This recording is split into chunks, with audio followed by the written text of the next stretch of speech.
Hello, it's Saturday, December 27th.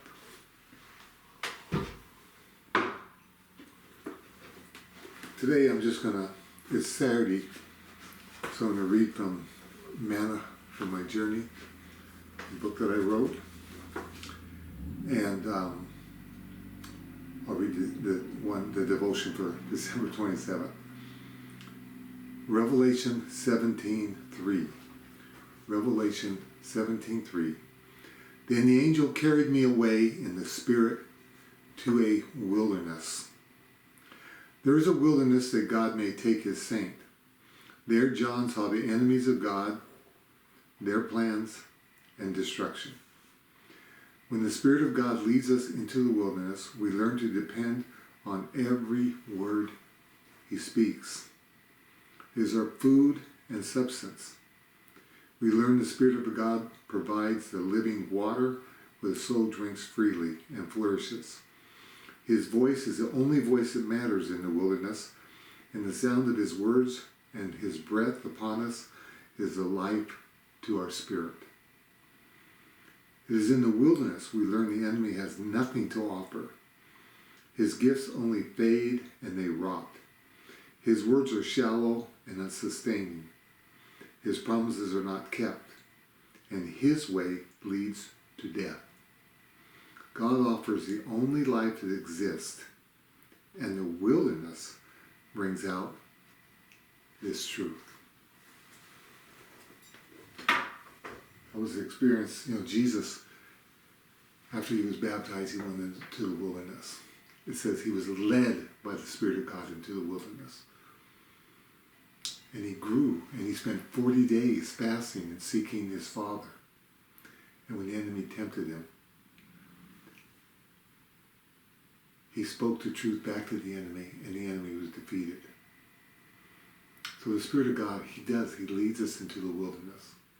And many times the things he shows us there are things he wants to reveal to us.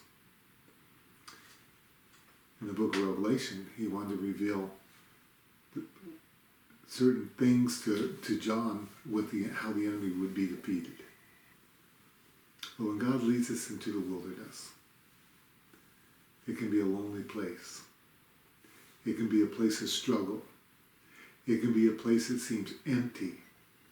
It can be a place that seems overwhelming because we're there alone and it seems like a huge trial to us in the wilderness, a spiritual wilderness. But it's there in that wilderness that when we stop, and we go, Lord, you've led me here. What do you want to show me? That's where God begins to speak. And like I shared, it's his words that sustain us. It's his words that feed us. It's his drink that satisfies the thirst. It's his table that satisfies the hunger. It's his voice that satisfies the heart. It's his love satisfies everything, because that's what we were born for, to receive the love of God and to give God back our love. It's a place that most of us don't like to go. It's a place that when God first begins to draw us there, to take us there, to lead us there, it's like, Lord, I don't want this to happen. I don't want to go here. But it's when we surrender to it, we become satisfied, and we grow and we learn in the wilderness. And we learn the things that the enemy offers us, and the trinkets that he sticks in front of our face, and the shiny objects, and all the temptations and the lust of the flesh. They only rot and fade. They mean nothing. They are not eternal. But his voice is. His food is. His drink is. His light is eternal. Thanks for listening to me today.